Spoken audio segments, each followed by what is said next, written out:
Ibu, Bapak, dan saudara-saudara. Baik, kita awali pertemuan malam ini dengan berdoa. Silakan yang mau pimpin doa.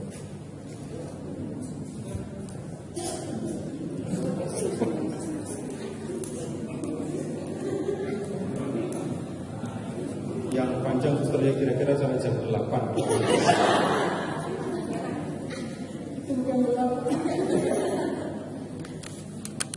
Baik, selamat malam Bapak, Ibu, serta saudara sekalian. Marilah kita memulai kegiatan kita pada malam hari ini dengan doa. Dalam nama Bapa dan Putra dan Roh Kudus. Amin. Selamat malam ya Allah Tritunggal Maha Kudus. Kami mengucap syukur atas segala cinta kasih yang Engkau berikan kepada kami pada sepanjang hari ini. Terima kasih ya Tuhan, Engkau telah menghantar kami di tempat ini berkumpul kembali dalam kegiatan Natal bersama. Kiranya dengan rahmat Roh Kudus-Mu yang selalu tercurah dalam diri kami boleh selalu bersyukur kepada dalam setiap kehidupan kami. Dalam kegiatan ini pada malam hari ini ya Tuhan, kami serahkan kepada-Mu. Doa yang tidak sempurna ini ya Tuhan, kami persembahkan kepada-Mu melalui perantara Kristus Tuhan kami. Amin. Dalam nama Bapa dan Putra dan Roh Kudus. Amin. Selamat malam. Boleh berdiri, silakan duduk.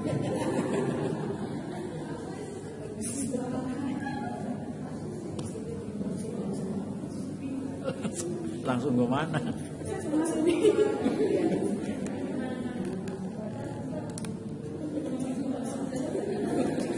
Oh, pimpin ibadat katanya. Saya cari partner saya, Pak.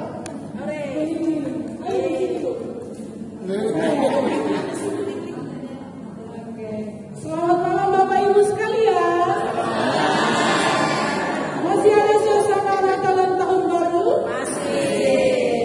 Maka pada malam hari ini kita hadir di sini untuk merayakan Natal dan Tahun Baru bersama. Dengan acara yang sederhana tapi sangat bermakna untuk kita semua. Dengar-dengar nih ada yang membawa acara, tapi saya tidak tahu ya, itu rahasia.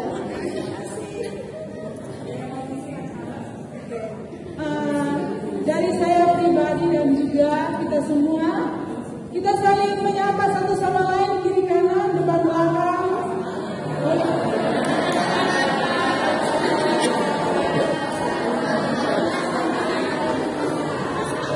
Bapak Ibu, tadi saya itu baru masuk pintu aula ini, terus ada para suster yang mendahului itu salam Bapak Seto nih, katanya Bapak Seto bilang apa?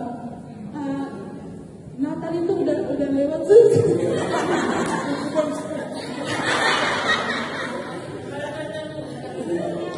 Tidak apa-apa ya, walaupun masa Natal itu sudah lewat, tapi kita masih dalam suasana kegembiraan Natal dan juga Tahun Baru.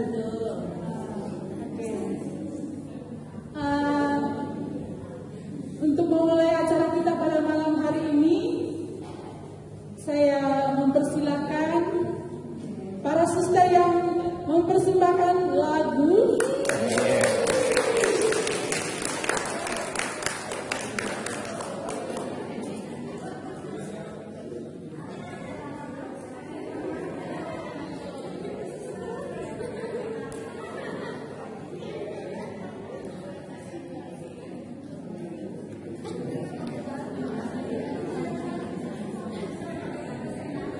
Oke, ada bisikan lagi Bapak Ibu sekalian bahwa tidak memulai dengan acara pentas dari para suster, tetapi ada sepatah kata dari Bapak Seto dan juga ada dari Ketua KKS, dan saya meminta perwakilan dari Bapak Ibu kesan dan pesannya selama 1 tahun mengikuti saksi itu seperti apa sih kesannya.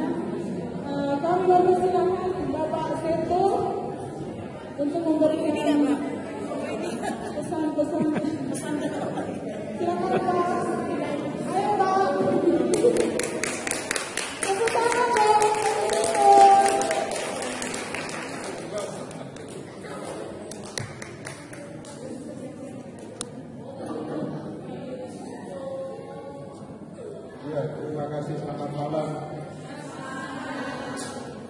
Ada yang bisa jawab Pak, ini Natal ke berapa yang Bapak Ibu rayakan?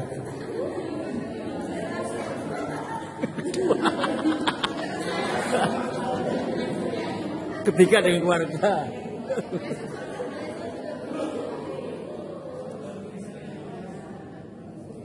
Ya, kalau kita bicara Natal, yang harus kita perhatikan acara ini kan tiap tahun dilakukan. Kalau nggak waspada, kalau nggak hati-hati, sekedar jadi rutinitas yang bisa jadi akan sangat membosankan. Tapi kalau kita perhatikan, Bapak Ibu silahkan mengingat-ingat, yang bisa membuat bosan itu apa? Aktivitas fisik, aktivitas pikiran, atau aktivitas hati yang bisa membuat orang bosan? Pikiran bisa membuat orang bosan, fisik bisa membuat orang bosan, hati, benar, hati bisa bosan.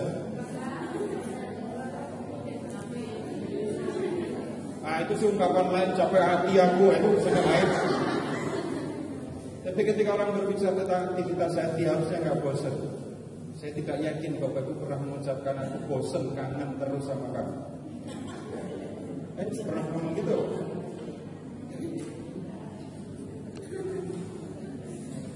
Pernah nggak juga mengatakan aku bosan mengasihi, aku bosan mencintaimu? Lanjut lagi, aku bosan rindu sama kamu. Kata itu nggak pernah muncul bersama kan? Aku bosan rindu, bosan kangen, bosan cinta. Nah, sesuatu yang melibatkan hati tidak akan membuat orang bosan. Jadi kalau orang merayakan Natal hanya sebagai aktivitas fisik atau aktivitas otak, orang akan bisa bosan.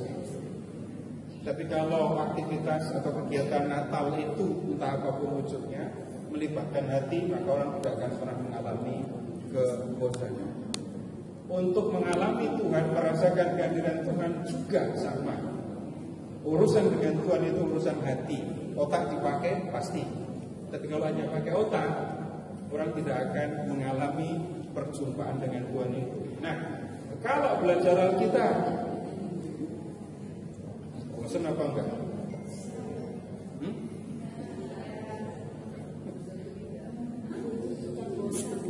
Kalau tidak sering bolos.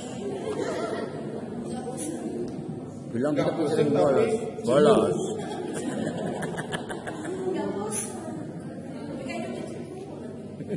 Jadi Alkitabnya atau yang ngajar atau suasananya yang bikin jenuh? Itu urusan rumah berarti ya? Bukan.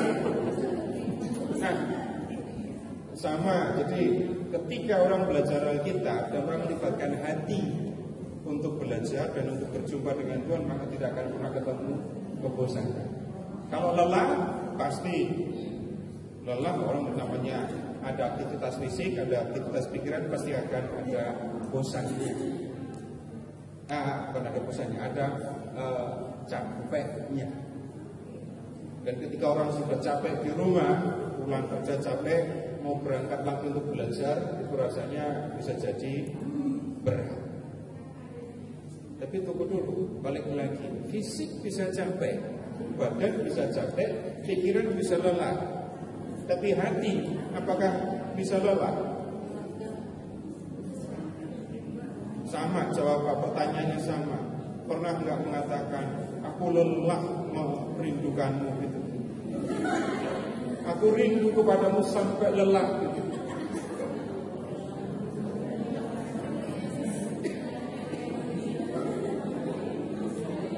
Yang sebenarnya ada itu bukan ungkapan aku lelah mencintaimu, tapi yang ada aku lelah melihat kelakuanmu. Ya betul.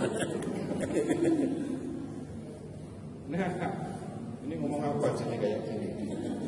Ketika bicara tentang belajar Alkitab, kemudian belajar relasi dengan Tuhan, orang harusnya tidak akan menemukan kebosanan ketika orang melibatkan hati.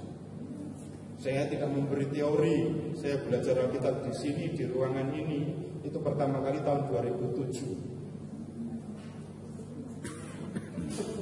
Sekarang tahun 2025. Jadi saya sudah belajar Alkitab di Kampung Sawah itu selama itu, dari 2007 sampai sekarang. Bosen? Ya kalau bosen ya harusnya nggak sekarang. Masuk bosen setelah 18 tahun. Capek? Iya. Kalau nggak percaya coba aja Bapak Ibu pernah ngomong nggak berhenti berapa lama? Pernah nggak ngomong yang nggak berhenti itu berapa lama? Pernah ngomong sampai 8 jam terus? Semarah-marahnya Bapak dan Ibu, paling lama ngomel itu berapa lama? 5 menit. 3 menit. Nggak mungkin 3 menit. Dan setelah itu bisa merasakan kelelahan apa enggak? Merasa. Tapi bosan. Nah itu urusannya sekali lagi akan seperti itu. Orang bisa lelah, tapi untuk urusan firman dan urusan dengan Tuhan yang melibatkan hati, orang tidak akan bosan. Nah kemudian Bapak Ibu begini, urusan dengan Natal tadi juga yang sama. Ulang terus tiap tahun diulang terus. Kalau orang hanya ini ngapain sih bisa Natal, ngapain ngerayain Natal, acaranya gitu-gitu aja terus. Misa sampai bosan kan ya? Oh nggak pernah bosan misanya? Enggak masuk bisa bosan. Tapi bisa terjadi ketika orang mengikuti perayaan misa gitu ya, malam Natal, paginya ikut misa lagi enggak? Pertanyaannya kenapa kok nggak ikut misa paginya? Misa anak-anak.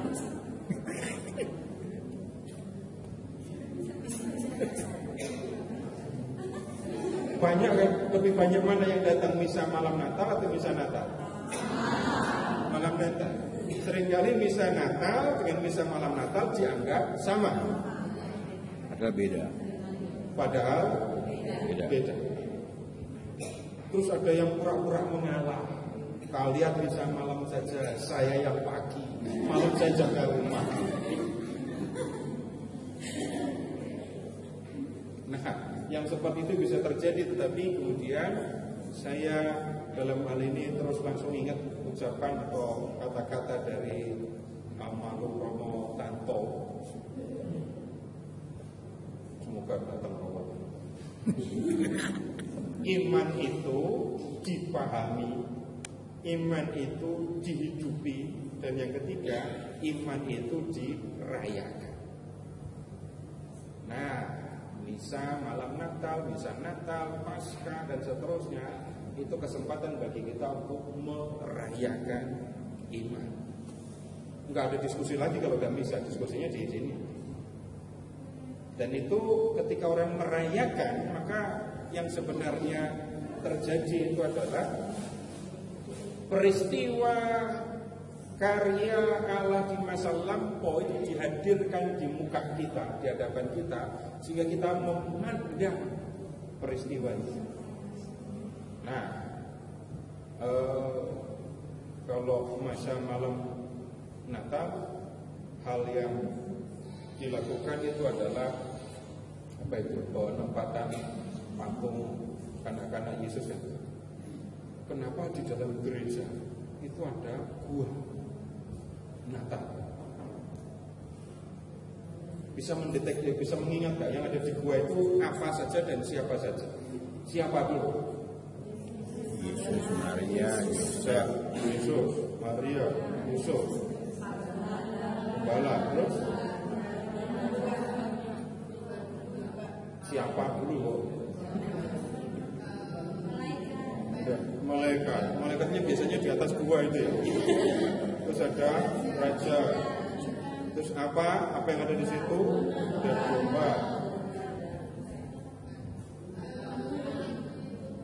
Palungannya pasti ada. Oke, binatangnya apa aja? Oh Domba. Terus ada untanya. Terus ada binatang apa lagi?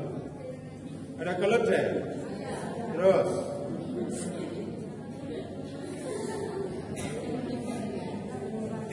saya bisa malam Natal di paroki di desa itu sampai dibawain kambing di halaman gereja. Kenapa ada gua di dalam gereja? Itu keperluannya untuk merayakan tadi, menghadirkan peristiwa masa lampau, Allah hadir dalam rupa manusia, dan kemudian disitulah kita bisa memandang itu dan memandangnya dengan kagum. Tapi kan kita sering berhadapan dengan sesuatu yang mengagumkan, tapi nggak kagum. Kenapa kok nggak kagum? Bisa jadi karena saya nggak tahu kalau itu mengagumkan. Bisa jadi juga karena pikiran saya, perhatian saya tertuju kepada yang lain. Allah menjadi manusia, datang dalam rupa bayi, dan ini dilakukan untuk keselamatan manusia. Ini kan sesuatu yang mengagumkan. Kenapa orang tidak memandangnya dengan kagum? Karena bisa jadi kemungkinannya saya nggak ngerti kalau itu sesuatu yang mengagumkan. Kemudian yang lain lagi, perhatian saya tertuju kepada yang lain, sampai kepada perhatian yang ekstrim. Malam Natal baju baru. Bisa orang konsentrasinya bukan kepada misa tetapi kepada bajunya. Bisa, walaupun sudah dicoba berkali-kali tetap aja orang bisa nggak nyaman dengan bajunya atau malah mengagumi bajunya sendiri.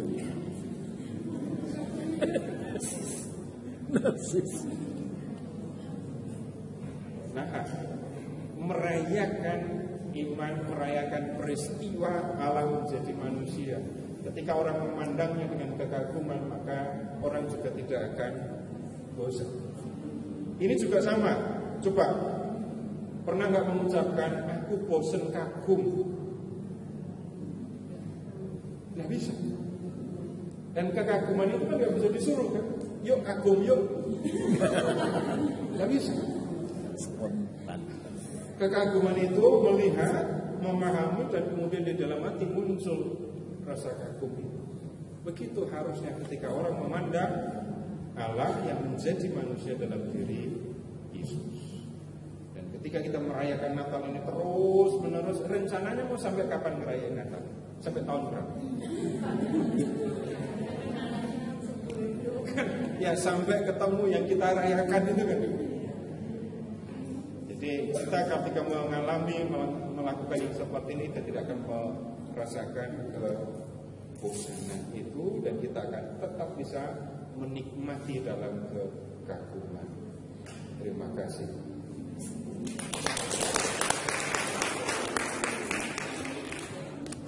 Oke, terima kasih buat Bapak Seto untuk pesan-pesannya. Dan saya mengerti beberapa hal dari pesan Pak Seto, yaitu iman itu dipahami, dihidupi, dan dirayakan.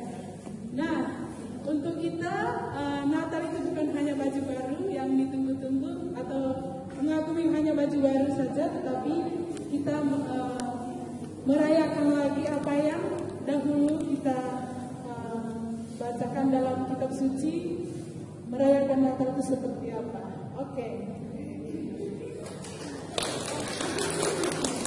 Yang berikutnya, mari kita panggil para suster yang mau menyanyi di depan. Silakan.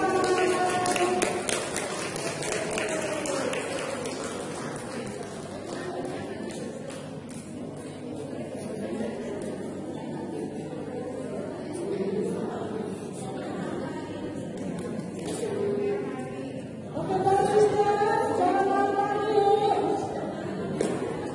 Jangan bosan.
masuk ya. Tapi saya nggak bisa tanya lagunya susah banget susah.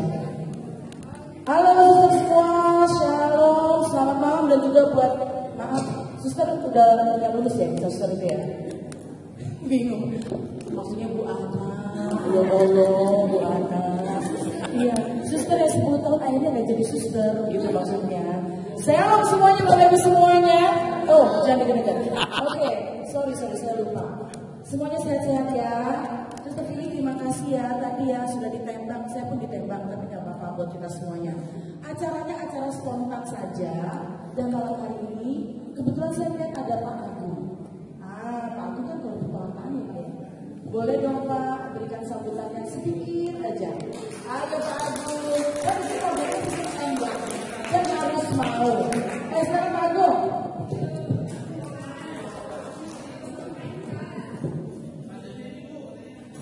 Ini lanjut soal sambutan dia. Silakan Pak Agung.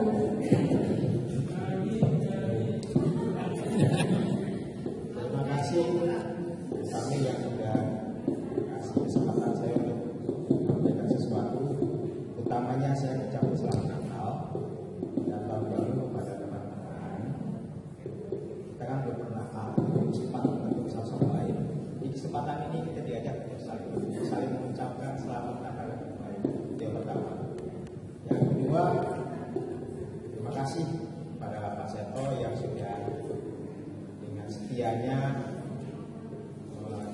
mengajari kami untuk belajar banyak hal tentang kitab suci. Bukan hal yang gampang menurut saya juga sampai hari ini masih belajar terus. Berusaha untuk mengambil makna dari semua yang disampaikan Mas Seto, walaupun mungkin dengan tertatih-tatih, tapi berusaha untuk hadir di sini menyerap banyak ilmu tentang kitab suci. Yang ketiga juga kesetiaan Bapak Ibu sekalian yang gak bosan-bosannya hari depan ini belajar banyak hal dengan bimbingan Mas Seto. Saya sangat bahagia dan bangga bahwa sampai sejauh ini Bapak Ibu setia di sini dengan mungkin dari banyak hal yang bisa menghambat datang di sini, tapi akhirnya dapat juga kembali sebuah hal yang bagus bahwa memang kita harus terus belajar bahwa kita jangan menyerah. Terakhir di kesempatan Natal ini, mari Bapak Ibu sekalian mengajak yang lainnya untuk semakin banyak orang yang berminat untuk mengenal Tuhan Yesus melalui kitab suci. Semoga ini jadi sebuah perubahan kita semua, bahwa yang tadi disampaikan Pak Seto terkait dengan iman yang bertumbuh dan dirayakan. Iman itu benar, hari ini kita merayakan iman kita kepada Kristus. Gak banyak yang bisa sampaikan, pada intinya saya bersyukur sampai hari ini, sampai Natal ini kita semua dikasih kesehatan dan kesediaan untuk bersama-sama bergabung di kelompok SAS. Terima kasih. Terima kasih Pak Guru. Tadinya ada Pak Anton nggak ya? Pak Anton lagi apa? Pak Anton kan ketua SAS ya, benar ya? Ketua SAS kita siapa sih? Bruno, Mas Ahmad KKS, beda lagi dengan SAS. Oh belum ada, oke baiklah, mohon maaf. Saya ingatnya dulu, zaman dulu itu ada kelompok-kelompok. By the way, Mas Rick, ini sharing sedikit ya, sharing sedikit. Pak Seto, terima kasih untuk kesempatannya yang sudah memberikan pelajaran buat kita. Ya, Pak Seto sudah memberikan pencerahan. Saya mengatakan tadi kejenuhan, tadi kemudian akhirnya saya terus terang terharu sekali waktu Pak Seto mengatakan bahwa ada perayaan iman, ya, perayaan iman. Kenapa? Saya tuh mengatakan gini loh sama Tuhan, kenapa saya sekarang jenuh banget ya, jenuh untuk berdoa. Mohon maaf ya, saya mengatakan demikian. Kayaknya kok yang saya doakan itu sama isinya, sama semua. Sehingga semangat saya jenuh Tuhan. Apalagi mau saya katakan untuk Tuhan. Rupanya tadi Pak Seto dengan pencerahan buat saya. Kerinduan untuk bertemu dengan Tuhan. Terima kasih Pak Seto. Sedikit sekali rupanya pelajarannya, tapi membuat pencerahan buat saya yang sangat besar. Terima kasih Pak Seto. Bentar dong Pak Seto. Pencerahannya luar biasa kan? Bahwa ternyata itulah pada saat kita berdoa itu Tuhan, itu kita rindu untuk bertemu dengan Tuhan, rindu bertemu berbicara dengan Tuhan, dan itu saya mengalami kejenuhan luar biasa kan? Gak sangka ya, saya ketua PD loh, PDPKK, perjutuan doa, tapi merasakan kejenuhan. Dan kalau saya katakan bahwa saya sedikit sharing ya, saya sempat terkejut saat saya mendengar ada berita bahkan seorang romo pun mengalami kejenuhan, dan akhirnya bunuh diri. Kejenuhan untuk hidup kan berarti ya. Nah, itu luar biasa, tidak terjadi di Indonesia, terjadi di Ohio, Amerika Serikat. Tentunya ada sesuatu yang membuat dia akhirnya harus memutus menghilangkan nyawanya sendiri. Saya tidak tahu apa, tapi tentunya kalau orang punya pengharapan, sekarang adalah tahun pengharapan ya. Jubilee adalah pilgrimage of hope, perjalanan pengharapan.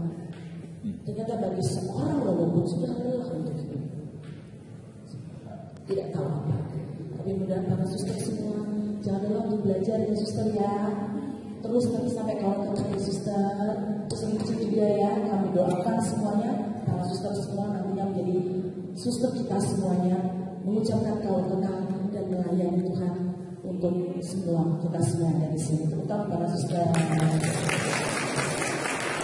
Dan betul sekali belajar itu tidak akan pernah habis. Kata Pak Agung, Pak Seto pernah bilang, belajar Alkitab kita nggak bisa khatam, ya kata menghafal seperti kayak Al-Quran. Karena belajarnya itu setiap saat pun tidak akan pernah habis sampai kita meninggal dunia. Saya ingat betul Pak Seto itu banyak sekali memberikan pelajaran. Kadang-kadang diulang, pertanyaannya diulang, jawabannya saya lupa. Benar serius. Tadi ada berapa domba, berkali-kali itu Pak, berapa binatang, siapa yang ada di goa, berkali-kali Pak Seto tanya kalau sedang ada pengajaran, betul ya Pak Seto ya. Tapi kita, aduh, takut lagi mau ngomong jawabannya apa, salah. Kenapa ada 3 orang majus di situ? Kok ada 3 orang majus di situ pada saat Tuhan Yesus lahir? Apa benar orang majus sudah datang ada di situ pada Tuhan Yesus lahir? Itu pertanyaannya Pak Seto seperti itu, saya ingat betul. Nah, oke, back to basic. Oke, kita sekarang ada perayaan Natal, ya kan? Ada satu permintaan dari Bu ini, sharing dari suster pada saat pengajaran SAS. Siapa bisa sharing? Siapa bisa sharing? Tadi kan suster ini sudah ya. Siapa yang mau sharing? Yang paling lama siapa? Mau yang lama ikutan? Coba gimana? Kok bisa ikutan ini sih gitu? Emangnya nggak bosan udah belajar di konvent? Di piano udah belajar terus. Serince, silakan serince.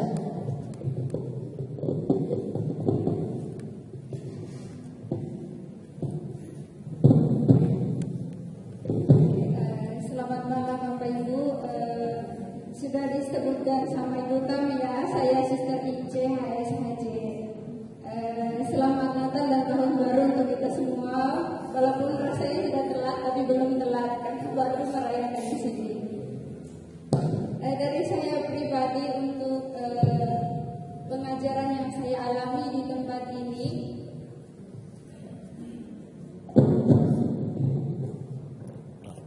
saya pindah di paroki Bekasi Kampung Sawah itu pada bulan April 2024. Dan selama saya menjalankan pengajaran kitab suci, saya menemukan yang berbedanya di tempat ini. Yang perbedaannya untuk saya itu apa? Pengajaran Bapak Seto itu untuk saya itu membangun iman, bukan membangun pengetahuan, tapi membangun iman saya. Jadi di sini saya dapat pengetahuan, pencerahan, tapi juga dapat perkembangan dan pertumbuhan iman dan relasi saya dengan Tuhan. Kenapa ini saya temukan? Karena di dalam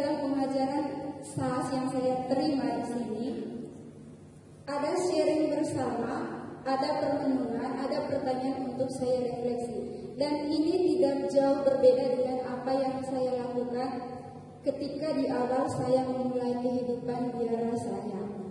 Cara saya belajar untuk membina relasi dengan Tuhan adalah dengan membaca perikop Injil harian. Saya menemukan pokok-pokok di dalamnya dan juga saya membuat refleksi tentang itu untuk kehidupan saya. Dan ini sama persis dengan apa yang saya belajar. Sekarang saya sudah 7 tahun dalam biara dan itu terus yang saya lakukan sampai sekarang. Ini seperti kata Bapak tadi, kalau melibatkan hati tidak membosankan untuk saya. Bukan berarti perjalanan hidup saya tidak ada kebosanan. Ada banyak kali saya merasa lelah, merasa bosan. Tapi dengan adanya refleksi yang saya lakukan itu, saya yakin Tuhan berjalan bersama saya. Jadi selama saya belajar di sini itu lebih membantu saya karena saya lebih banyak menemukan butir-butir yang dapat saya hidupkan di dalam kehidupan saya. Jadi meskipun perikop yang dibahas itu adalah itu terus dalam kitab suci, ada di Lukas, Matius, Markus ada, tapi yang saya temukan itu selalu berbeda dengan situasi dan keadaan saya saat itu. Dan saya sangat bersyukur untuk Bapak saya bukan hanya di sini, tapi khususnya dalam kehidupan saya pribadi. Dengan mengikuti pengajaran di sini, saya terima materi yang untuk saya sangat berbeda di paroki ini. Jadi pertamanya itu saya memang secara jujur saya katakan saya kagum. Apalagi saya mengikuti di sini saya kagum adanya. Tapi terus saya menikmati itu sangat sangat asik untuk saya. Saya sangat enjoy pengajarannya, tidak membosankan untuk saya karena selalu melibatkan pikiran saya, hati saya dan perbuatan saya selalu dilaksanakan dengan pikiran. Dan ini yang tidak membosankan untuk saya, tidak monoton hanya dengar pengajaran, hanya terima pengetahuan, tapi saya juga ditumbuhkan dan dikembangkan dalam pengajaran ini. Mungkin itu saja yang bisa saya sampaikan. Terima kasih banyak Bapak Sekda dan Bapak Sekda. Suster, jangan dulu. Saya dengar dari suster dan teman-teman dari biara HSAJ ada bingkisan Bapak Setoya.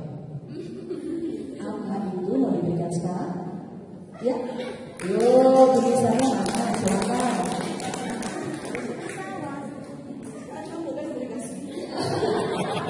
Mohon maaf Bapak, ini kami siapnya sebelum Natal. Ya, kami mungkin anggota terbanyak di SAS. Kami semua ikut satu komite kecuali pemimpin. Jadi kehadiran ini Bapak Seto juga, mohon maaf saya sampaikan, kehadiran Bapak Seto di tempat ini, di paroki ini sangat membantu kami karena kami butuh pengajaran ini.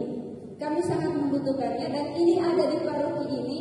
Karena itu kami selain dari pribadi kami juga didorong sama pimpinan kami harus belajar. Karena itu kami ketika menyiapkan Natal, kami ingat jasanya Bapak Seto yang tidak lelah untuk datang di sini. Sebenarnya kami ingin antar, cuman rumahnya berarti harus malam ini kasih tahu siapa? mungkin bisa mendasir program. Jadi ceritanya begitu. Jadi saya sudah berkali-kali saya bicara sama pimpinan kami, suster, rumah Bapak kami belum tahu.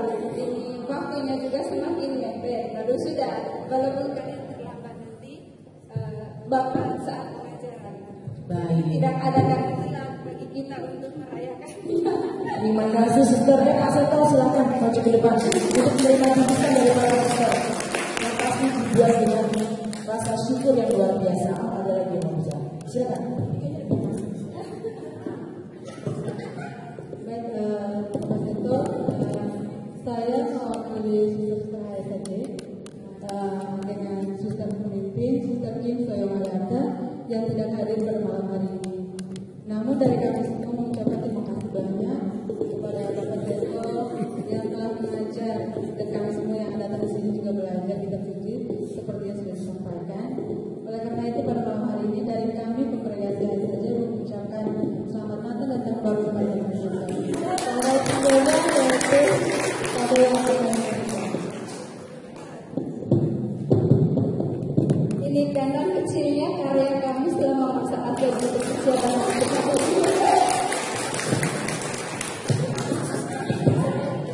Kandang yang tahun lalu masih saya simpan. Jadi kandang yang tahun lalu masih saya simpan. Iya, terima kasih. Susah. Baik, terima kasih Pak. Saya tolong dibuat koleksi aja deh Pak. Ya, baiklah Bapak Ibu suster tercinta, kita akan melanjutkan dengan makan malam bersama yang sudah disiapkan oleh ibu-ibu yang baik hati yang sudah menyiapkannya dari tim psikolog ya. Terima kasih ya. Nggak bisa sebutkan satu-satu ya. Pokoknya ada di belakang. Kita tahu dari belakang. Siapa itu? Kita akan doa makan malam. Saya berikan kesediaan Kevin ya Kevin untuk doa malam ya. Saya tuh kenal banget sama Kevin. Dari dulu dia yang paling terlibat di acara apapun. Apa aja pokoknya dia ada. Jadi saya apa? Misa pun datang. Misa pada saat pandemi. Satu-satunya OMK yang datang dia. Silakan. Sebelumnya terima kasih buat tadi pujiannya. Baik, Bapak Ibu, Suster, sebelum kita menyantap santapan malam yang sudah disediakan, marilah kita hening sejenak untuk bersatu dalam doa. Dalam nama Bapa, Putra dan Roh Kudus, amin.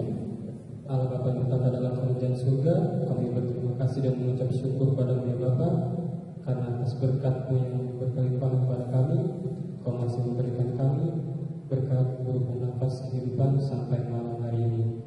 Ya Bapa, di acara malam hari ini yang penuh sukacita, kami semua berkumpul untuk merayakan Natal dan Tahun Baru bersama. Kiranya Kau juga selalu menyertai kami dalam segala kegiatan kami ke depannya nanti. Ya Bapa, di hadapan kami juga sudah ada santap malam.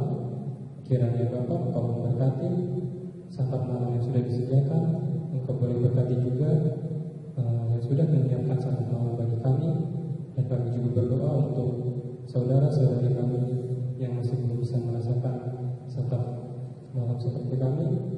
Dan semoga kami dapat menjadi uluran tangan bagi saudara-saudara kami yang belum mampu. Segala doa dan permohonan kami ini ya Bapa kami sampaikan kepadamu dengan perantaraan Kristus Tuhan kami. Amin. Kemuliaan kepada Bapa, Putra dan Roh Kudus. Perkenalan secara selalu dan secara segala. Amin. Dalam nama Bapa dan Putra dan Roh Kudus. Amin. Terima kasih Kevin. Silakan. Sudah di sana, sudah siap ya Kevin. Monggo silakan sambil dibantu pasien sudah pulang. Silakan Bapak Ibu Suster, monggo.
Baru mulai sesuatu udah selesai.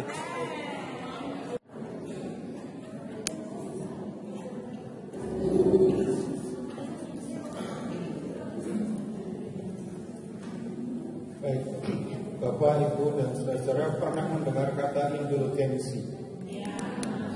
Ada yang bisa menjelaskan tanpa mikir dulu?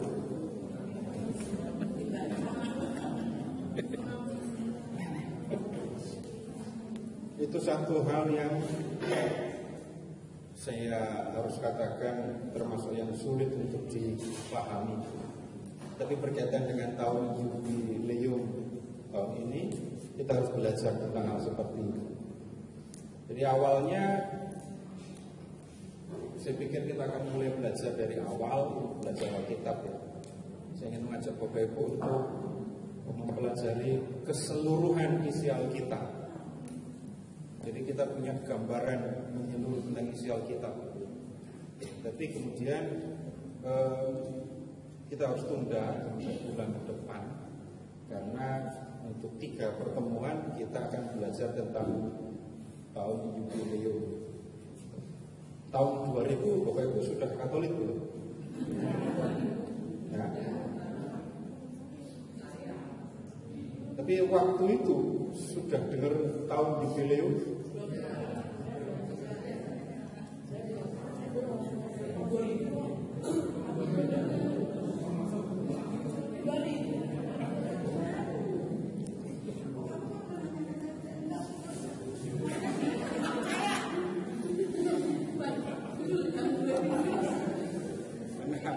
Tahun jubileum.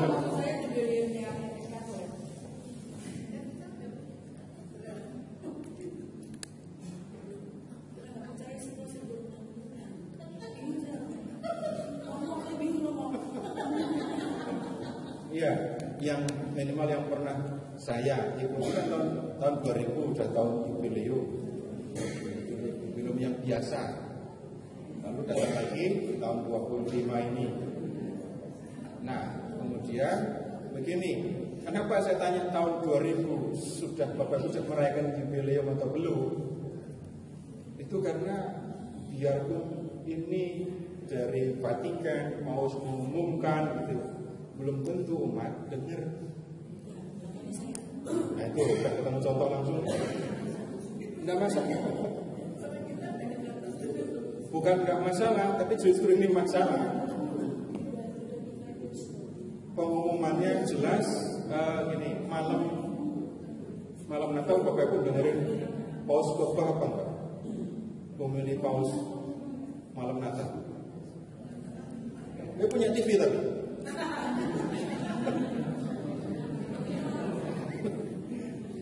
Nah itu pembukaan pintu kan waktu itu, kemudian misa memilih, dan itu di sini pada ngomongin pintu-pintu, pas membuka pintunya malah pada nggak ngeliat.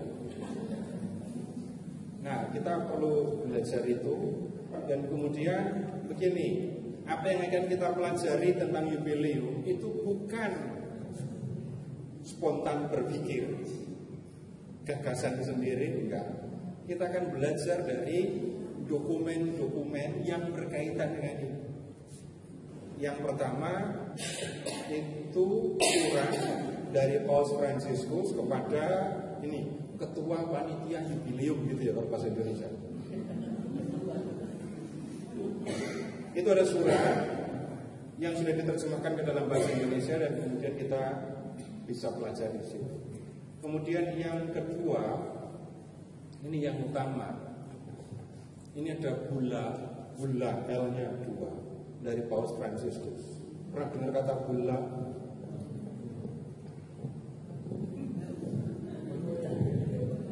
Bukan bola, bula. Jadi ada dokumen yang dikeluarkan oleh Paus Fransiskus berkaitan dengan tahun jubileum ini, judulnya Spes Non Confundit. Tolong Bu Tami terjemahkan. Bu Tami nggak bisa, Bu Iwan tolong terjemahkan. Spes, jadi itu yang bisa disebut sebagai mungkin tema gitu ya untuk tahun jubileum ini. Spes itu harapan, non itu tidak, confunded itu mengecewakan. Jadi itu ada satu dokumen yang ya dikeluarkan tahun lalu, dan kemudian dari situ kita bisa pelajari apa yang harus diketahui, perlu diketahui tentang tahun jubileum itu. Kemudian berikutnya lagi hal yang terus diomongkan kalau tahun jubileum itu adalah purgatorium, kemudian indulgensi. Nah, ini kata yang sering mungkin kita dengar, tetapi sekali lagi saya pun harus mengatakan tidak sederhana untuk terutama tugas saya ya, membuat apa yang sulit ini bisa dipahami. Karena untuk berbicara tentang indulgensi itu harus buka dokumen lagi yang dikeluarkan oleh jadi lupa saya, tahun 67. Judul dokumennya Doctrina Indulgentiarum. Pernah dengar? Iya. Jadi Bapak Ibu amati, kita di sini belajar bukan bukan saya mikir apa terus saya ngomong, enggak. Sudah berulang kali saya mengajak Bapak Ibu, lihat ini dokumennya, ini kita pelajari. Kemudian sumber yang lain tentu ada katekismus, lalu juga kitab hukum kanoni.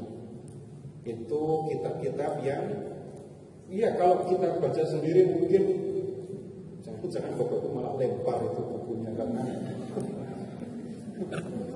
ngomong apa gitu. Tapi nanti ketika kita pelajari bersama, ya semoga jadi lebih mudah.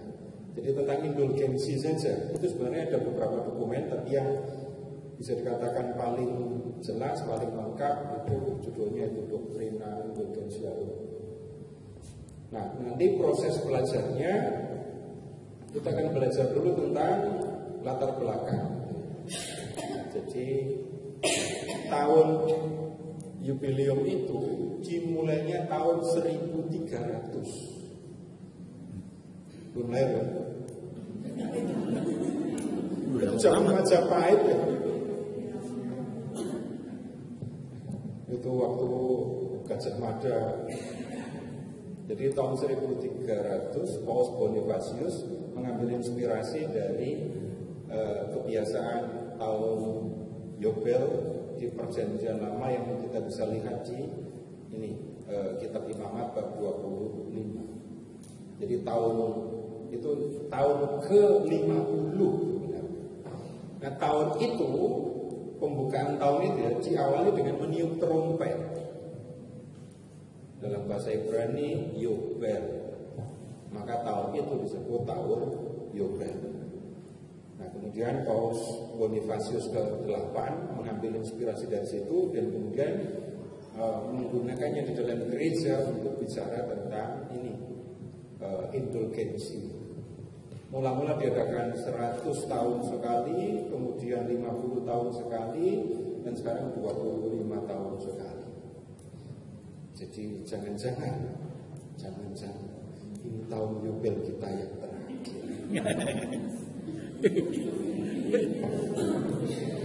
Saya nggak memandang suster, saya memandangnya ke belakang suster.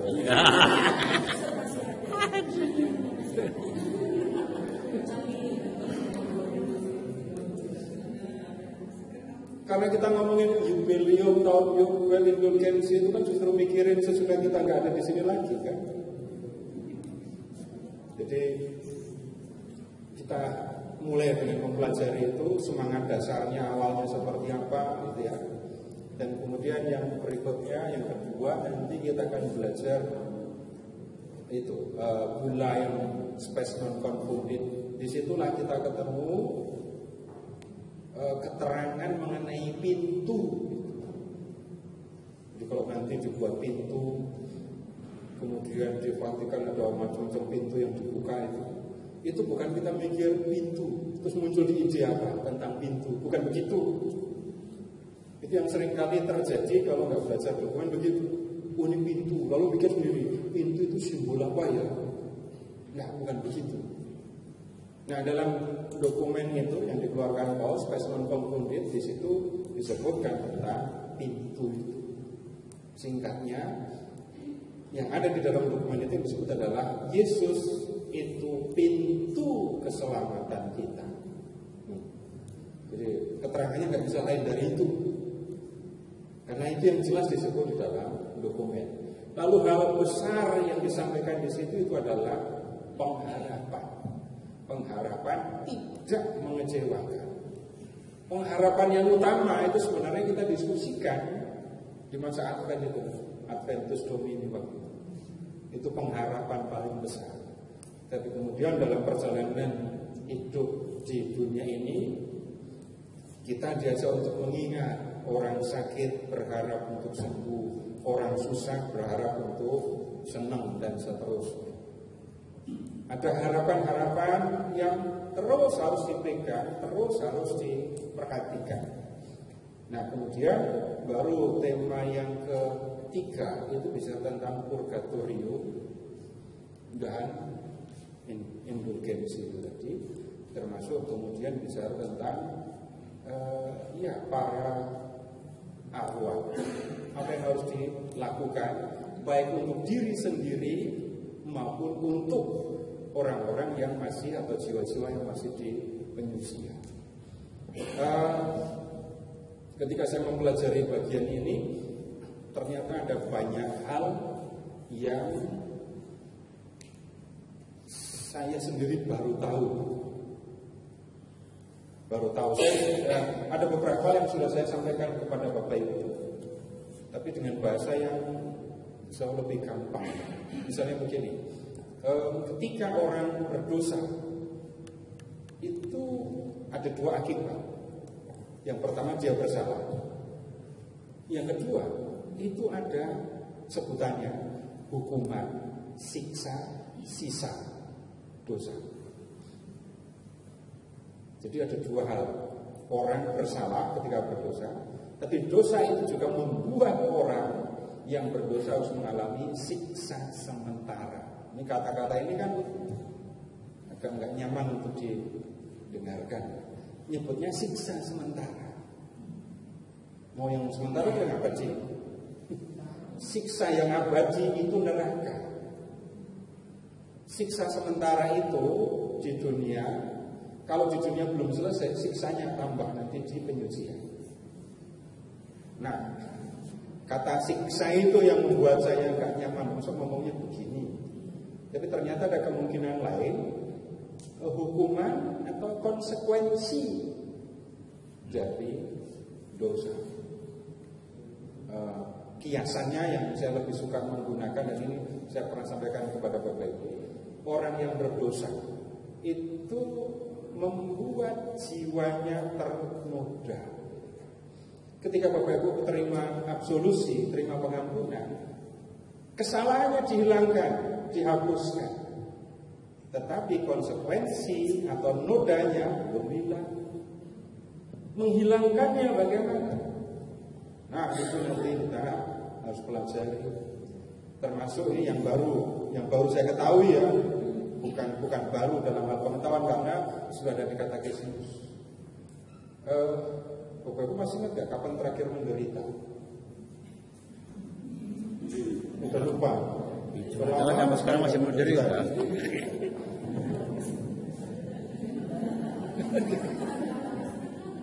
Sekarang masih menderita. Pernah marah ketika menderita? Pernah sedih ketika menderita? Ya iyalah, namanya suka menderita. Ada marah, ada sedih, ada penolakan, ada protes. Nah, yang disampaikan di dalam katekismus berkaitan dengan pembersihan jiwa dari konsekuensi atau noda atau siksa dosa, itu adalah salah satunya ya dengan menanggung, menerima penderitaan yang kita alami. Jadi bisa terjadi ketika kita mengalami penderitaan, kita itu dalam proses pembersihan jiwa. Itu salah satu. Situ yang, dan bahkan saya katakan lama sekali saya nerima ini. Maksudnya apa? Tapi itu ada di katekismus. Bukan saya protes katekismus, tetapi justru yang saya lakukan ketika belajar ya berusaha mengerti apa yang sebenarnya diajarkan di dalam gereja. Dan kalau sudah masuk katekismus menjadi ajaran gereja, itu bukan karena beberapa teolog minggu lalu mikir terus ditulis. Tidak. Apa yang ada di dalam katekismus, apa yang dirumuskan sebagai ajaran gereja, itu adalah permenungan pemikiran yang lama sekali, berabad-abad, dan bukan satu dua orang yang mengerjakan. Karena itu saya atau kita tidak dalam posisi membaca lalu komplain, lalu protes, ini nggak bisa diterima. Tunggu dulu, pelajari dulu apa yang sebenarnya dimaksudkan. Nah, itu yang saya lakukan. Nah, nanti kita juga harus berpikir tentang bagaimana mendapatkan indulgensi untuk saudara-saudara yang sudah meninggal. Jadi prinsip yang pertama, mendingan siksa dosa, noda dosa, konsekuensi dosa kita selesaikan di dunia. Mati langsung ke surga. Ya begitu harusnya.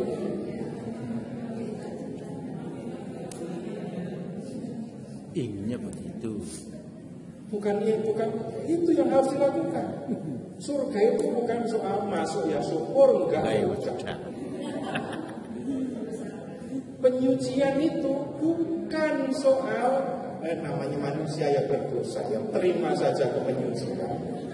Besok toh masih berdosa lagi saya. Kalau itu yang dipikirkan Bapak Ibu, ada banyak penyangkalan yang kita lakukan terhadap Yesus sebenarnya. Nah, nanti kita akan lihat, kita akan pelajari. Nah, kemudian begini, flyer sudah siap kan? Sudah siap diedarkan. Kemudian berita atau pengumuman tentang tahun jubileum, nah ini tugas panitia untuk mengumumkannya. Jadi bagaimana seluruh umat itu ngerti tahun ini, tahun jubileum, apa maksudnya, apa artinya, apa yang harus kita lakukan. Bukan pokoknya tahun jubileum kan harus dapat indulgensi, maka kita ziarah. Bukan sesederhana itu. Ada orang berziarah tapi ziarah atau bukan?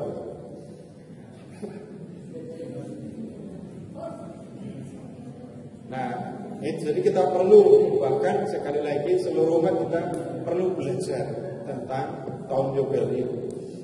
Bisa jadi kalau Bapak menemukan sumber-sumber lain untuk pelajari, bisa dibagikan juga boleh. Tapi prinsipnya belajar dulu, kita pelajari dulu. Nanti berikutnya akan ada kegiatan apa? Nah, itu kalau anak-anak domus itu kamu udah rencana. Kalau ziarah beneran jalan kaki tapi sambil pegang rosario. Itu contoh, tapi kalau itu tahap praktisnya sampai ke situ. Nanti ini saya mau seperti apa, nanti diskusikan lagi. Ya, begitu dulu. Jadi kita ketemu Rabu depan. Silakan siapa yang mau tutup dengan doa.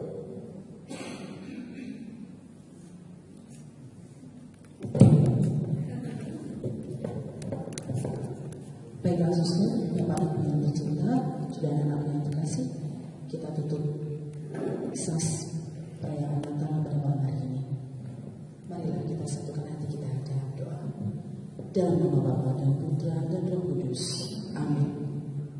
Ya Allah Bapa yang Maha Sempurna, Maha Baik, kami bersyukur karena pada malam hari ini kami boleh merayakan kembali kelahiran putra-putra kami Yesus Kristus sebagai perayaan iman kami dan pengharapan kami akan datangnya Tuhan Yesus ke dunia ini yang kedua kalinya untuk menyelamatkan kami semua.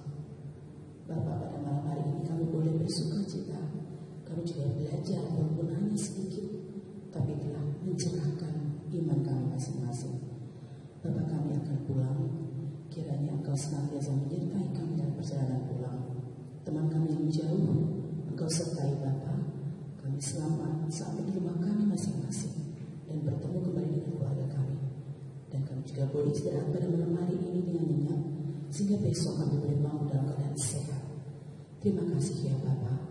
Kami berdoa dengan perantaraan Kristus, Tuhan dan Juru Selamat kami, yang bersatu dengan Dikau dan Roh Kudus, kini dan sepanjang segala masa. Amin. Kemuliaan kepada Bapa dan Putra dan Roh Kudus, sekarang selalu dan sepanjang segala abad. Amin. Dalam nama Bapa dan Putra dan Roh Kudus. Amin. Selamat malam Tuhan Yesus memberkati. Amin.